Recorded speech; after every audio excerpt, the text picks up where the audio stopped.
518027. Three-way calls or call waiting is not allowed and may automatically disconnect this call. Did you know the person calling you now has voicemail? You can leave a message for this party by calling 520-448-3426. You will need to know the inmate's 9-digit phone ID. Thank you for using GTL. Welcome to YouTube, y'all. We know Big Flocko with a convict's perspective. Now, you already know what time it is, coming directly from the county jail, smashing, dashing, sliding on through with a whole lot of energy, man. So please hit the like, subscribe, comment, do all those things to help support your boy, and hit that bell notification for future fire content. Now, today I want to discuss, man, some of the first groups to actually pull away from the NF and MA, and why it did not take root.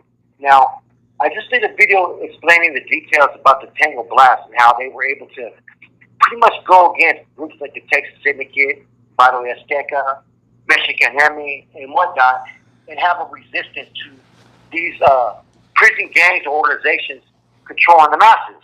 A lot of them ended up standing up against them. Now, there are two that come to mind when I think of Rasa factions or Rasa groups, Rasa gangs that basically stood against the main two criminal organizations in California, as we know, the Nuestra Familia and the MA. Okay? Now, those groups that come to mind are two, being the Bulldogs and Maravilla. Now, Maravilla, I'm going to be doing a future episode about them, and they're probably the gang that's had the biggest influence and impact in prison politics in the history of California. And I'm going to go into details about that, but they also were part of the pull away and basically the resistance back in the 80s and 90s. We know there were one hood that went against the MA in Southern California because of the taxes. They used to, tag up in their neighborhood, tax-free. They didn't represent the Celeste and whatnot. Now, that was pretty much pushed mainly in the county jail, mainly in prison. Not prison, excuse me, mainly on the streets and mainly in the county jail. But even in prison, man, like I said, I remember Chuco telling me a story about being in Tehachapi, and some Maravilla came up to the Norteños there and basically told them that they were not Sureños, that they stood against the MA. And it was kind of an interesting story. I guess one of them actually turned his back, Chuco told me, and kind of kneeled down in a prone position to where if they wanted to, they could have attacked him, and it was just a sign of respect, man. And I remember that story, hearing that way back in 1996 from Chuco, man. It was one of the stories that he told that I was always fascinated because it's the first time I ever heard about Sureños actually having issues with the MA. Now, with the Bulldogs, as we know, they started the first break away from, the Norte as far back as 1983. And it took really years for them to break away because there was a lot of them that had, been aligned and with the NF, there was, Sammy Dominguez, there was Crackers and all these individuals, Flocko and, Local Boy and Chicken Legs and all these different individuals that had been, working with the NF for years. Now, there was also a lot of tension between Fresno and Fowl. And Skip, who, put out a history in the feds about the NF and the Norteño history, has always said that the Bulldogs should have never been pushed away. Just like Bakersfield should have never been pushed away. There was an incident that happened in San Quentin. Around that same time, they were having issues with the Bulldogs, as we know. And, for a long time, the Bulldogs were always there on the main lines. There was more cars back in the 80s and 90s. Either you were picked up as Nuestra Raza, right, as a bro or hermano, or you were just a regular Norteño. And you basically went with your car back in the days, like, San Jose car, Sacramento car, Fresno car. And so they would all coexist, but when it was time to get off towards the Sureños, it's when all these cars would unite. And for a long time, the Bulldogs were still on the yard. Some were Norteños, some were Bulldogs. Some had hidden agendas, right? But they were never able to really pull away till later on. So around the 1990s, right, there was finally a green light that was implemented that basically came out from the NF that all Bulldogs were not to be locked the yards anymore. And as we know from there was a long-time war that had happened between the Norteños. The war is still going on between Norteños and Bulldogs. And for a minute, the Bulldogs were actually sympathizing with the Sureños. And a lot of that pays, tribute to, the NA member Fozzie from Fresno, who had a stepson that was part of the BDN for a while, the Bulldog Nation. They were ones that were trying to push for a minute. And the Bulldogs were never able to pull away just like Maravilla. And there's a lot of reasons why. Now, with the Bulldogs, like I said, it was more a county city thing. It was more them against San Jose. But it turns into much more. The Maravilla was more about them not paying taxes. Now, why did neither one of these groups catch fire like a Tango Blast? One of them just did a video about it. And there's a lot of reasons why, I think. I think, one, the Maravilla only was pertaining to the street shit, to basically paying taxes. They didn't care about the prison stuff. They were more about their hood, where they're from, their sets. And the Maravilla is so many different hoods, man. And it's one of the bigger gangs in all LA, as you already know. And they have a long history. And I'm going to be going into that in a future episode because they've had many NF members, they've had many MA members, they were involved all the way back to the shoe war. Like I said, they have history. The Maravilla does with both the NF and the MA. Now, the reasons why I believe that no group was ever able to break away, like say the Tango Blast in California, a lot of it has to do with the NF and MA. As they've had their long-time war since 1968, they created the Norteño-Sureño War. Okay, now when you have Norteños and Sureños, where there's animosity, there's hostilities, right, between these certain groups, right? It's basically a control mechanism. You have all these young foot soldiers, right? They're going to look up to their elders. They're going to follow the influence, the flecha, the propaganda, the brainwashing. And like I said, we've all been pretty much schooled and programmed to hate the other side. Therefore, when you're programmed to hate the other side, and you have an enemy, you have an opposition, okay, you don't have no room to sit there and look internally at the problems that you have within your own group. Because you have it's like being a Norteño back in the days in the 90s when all these new prisons, opened up. You didn't know where the fuck you were going to go. You didn't know if you were going to touch down the yard where there was only 20 homeboys and there was 200 Sureños, or if you were going to go to the yard where maybe there was 100 homeboys and 150 Sureños. You never knew. But when you went to a yard where there was only 20 homeboys, you weren't going to sit there and politic against your own.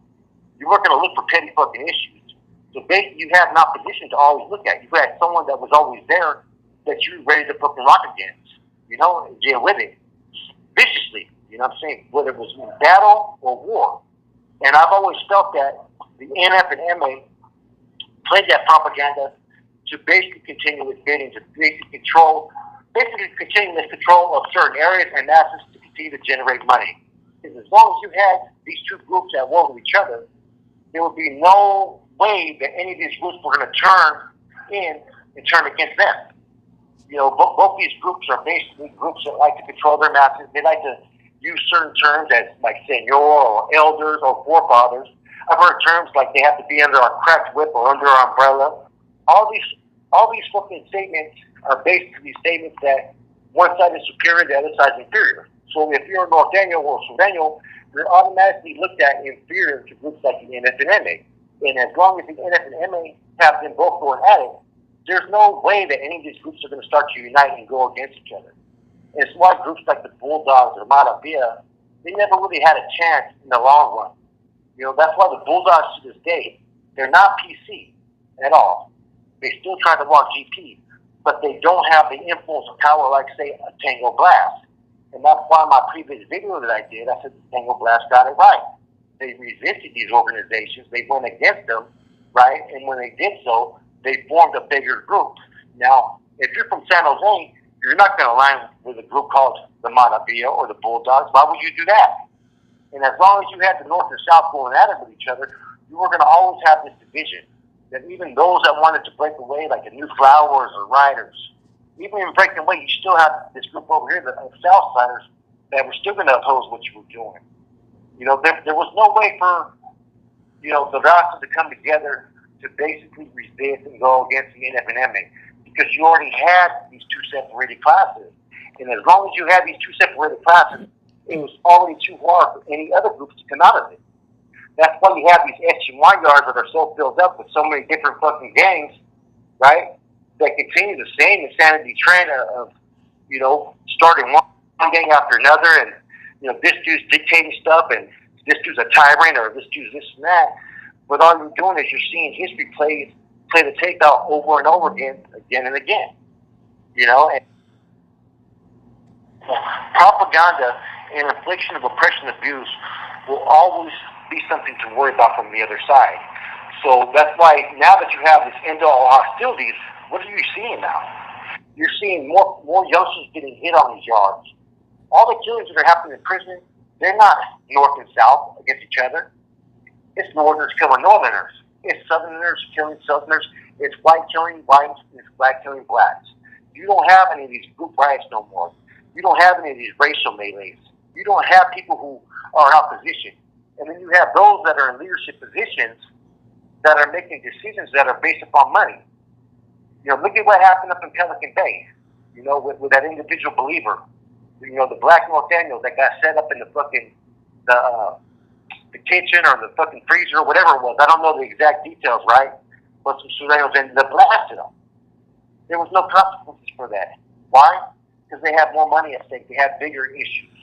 And in my whole career, I've never, ever witnessed or heard any of that you could touch a Nathaniel and be another opposition and there be no fucking repercussions from that. That's how watered down, how fucked up shit has, but that's just the way things have gone.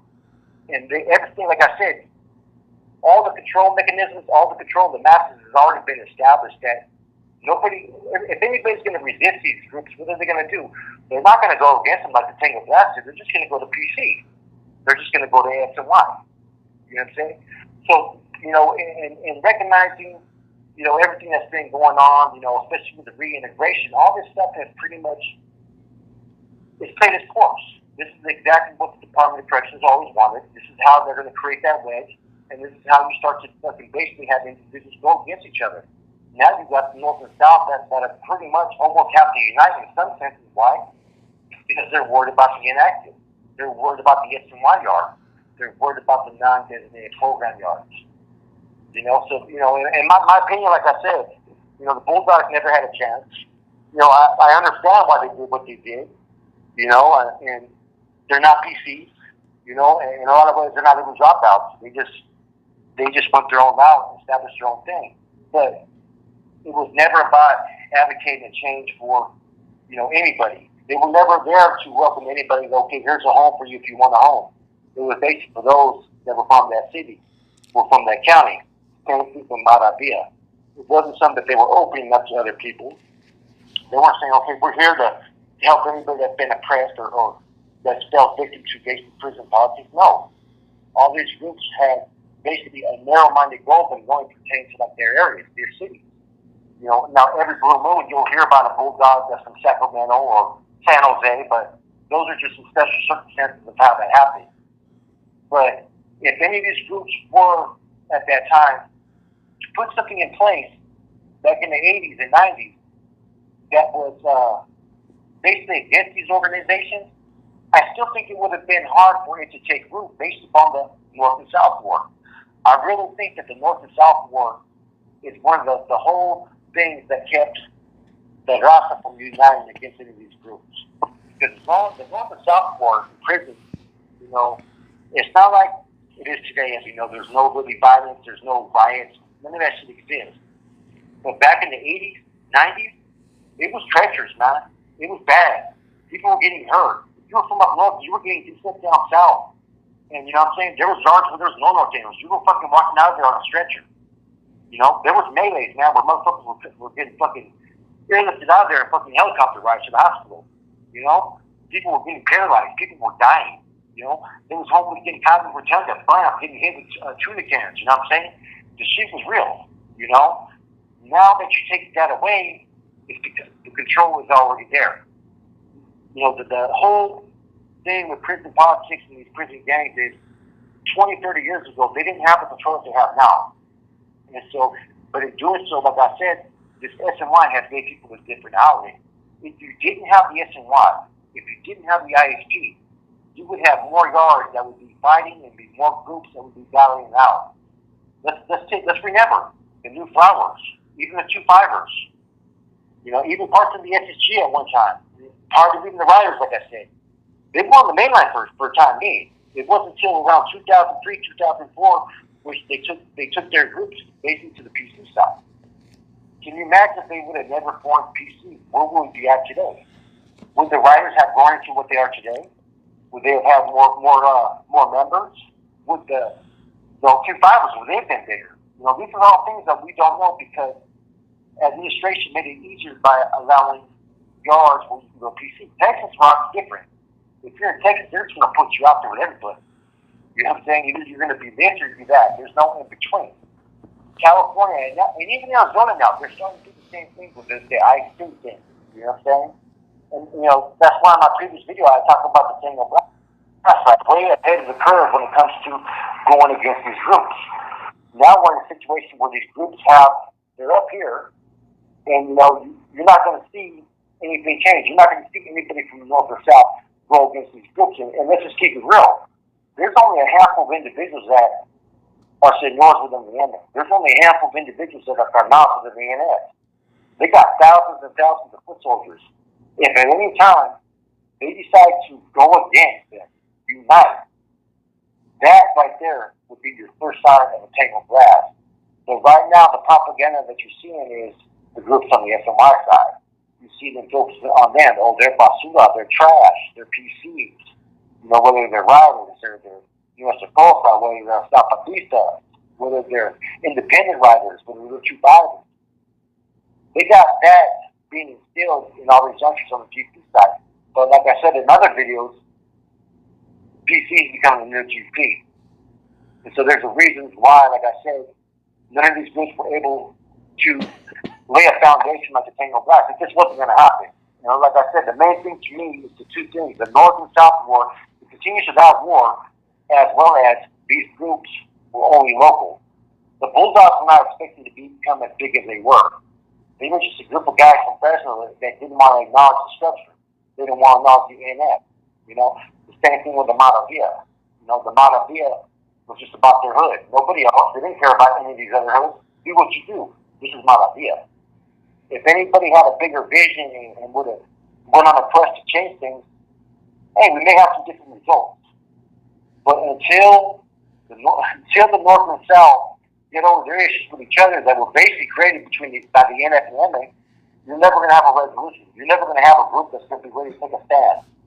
And until that happens, you're going to continue to see the same thing, the same results, the same oppressive tactics, the same corruption, the same betrayal, and the same fallen soldiers. With that said, your boy Flacco from the Communist Perspective, I'm out.